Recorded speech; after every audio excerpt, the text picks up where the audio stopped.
De volta aqui para o estúdio, porque inclusive tem tudo a ver com uma fala de Heloísa que a gente comentava aqui no intervalo, que você falou que essa questão da escola sem partido é um debate moral e religioso e não educativo. E Claro. É tudo isso que ele comentou agora. Exatamente. Quer dizer, eu acho que essa é a grande confusão, né? Quer dizer, não é uma discussão sobre a educação, é uma discussão moral. Sim. É uma discussão religiosa, né? Porque não há outro argumento que não seja esse. Sim. Não há outro. Inclusive, todas as ofensas que esse professor recebeu não foram críticas à atuação dele como professor. Ele é professor de geografia, né? Geografia, história e tal.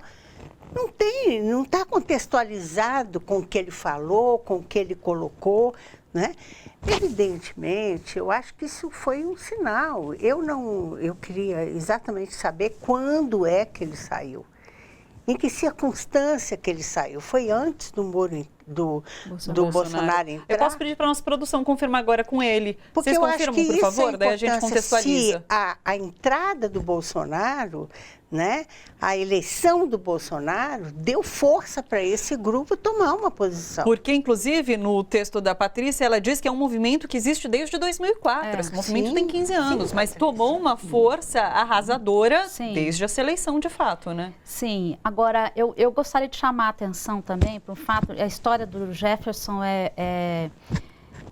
é um excelente exemplo para a gente entender o que está acontecendo, mas é devastadora essa história, né?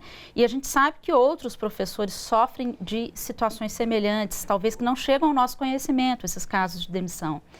Mas no caso do Escola Sem Partido, algo que a gente trabalha no texto, que ele começa em 2004, exatamente porque o fundador do projeto traz em discussão algo que aconteceu com o filho na escola, porque a escola estava em uma determinada aula falando sobre exemplos de pessoas que têm grandes propósitos de vida e determinam sua vida em função desses propósitos, como foi Che Guevara e como são exemplos de santos cristãos, né? E ele achou que a dúvida dele era de que a escola estava comparando Che Guevara a um santo. E daí surge. Então, portanto, o movimento sem partido surge de uma discussão religiosa. Sim. E ao longo do tempo, a gente vê como ele... Eu não quero dar essa força, não é um movimento sem partido quem define a política educacional que está vigendo, né? Mas, de fato, toda a forma de discutir educação no país, que a gente vinha tendo as grandes conferências, né? As conferências estaduais, as conferências municipais, durante os governos Lula e Dilma, elas deixam de existir. E todo o Plano Nacional de Educação, para ele ser aprovado no Congresso, a palavra gênero tem que desaparecer. Então. Isso foi uma negociação.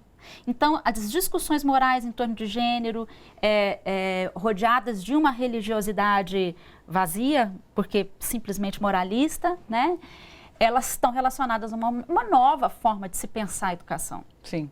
Agora, para a gente não ficar só no campo da educação, vamos falar sobre políticas públicas no geral. Até pouco tempo, a gente discutia a construção de políticas públicas. No momento, a gente pode dizer que existe um total de 0 políticas públicas sendo discutidas e construídas? Eu creio que sim, porque, pelo menos... Eu não vejo no noticiário, Antes da gente continuar, olha só a informação sobre o Jefferson. O vídeo foi gravado no dia 16 de junho, foi postado no dia 17 de junho, ele foi demitido no dia 18 de junho. Agora, desse ano? Agora. É muito recente. Há 15 dias. É muito recente. Super Nós estamos no ar? A gente está no ar. Tá, não, tudo bem, eu só queria É muito recente.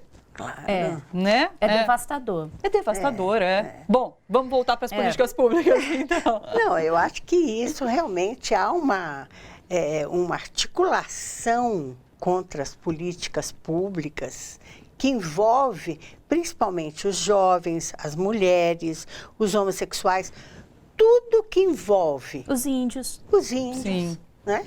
Quer dizer, tudo que envolve grupos sociais que foram favorecidos, né, pelas políticas públicas estão envolvidos no mesmo pacote. E favorecidos porque são populações vulneráveis e que precisam dessas políticas públicas. Exato. Isso está sendo totalmente ignorado, não é? Exato. E aí a gente pode pensar, a pergunta que você fez foi se nós estamos discutindo, né? Se são políticas discutidas, negociadas, argumentadas. Se a gente parar e pensar que nos últimos meses a gente está discutindo sobre decretos, decretos que vêm, decretos que vão, decretos que tem que se avaliar porque Previdência social. Só Previdência, sim. Portanto, a gente não tem uma política pública de fato negociada com as categorias. Qual é a negociação que está ocorrendo em torno se a gente for pensar na representatividade de tantos segmentos da sociedade, como é o envolvimento desses segmentos na discussão da reforma da Previdência? Sim, claro. Essa é uma discussão política de liberação de emenda para parlamentares dentro do Congresso. É uma discussão a portas fechadas.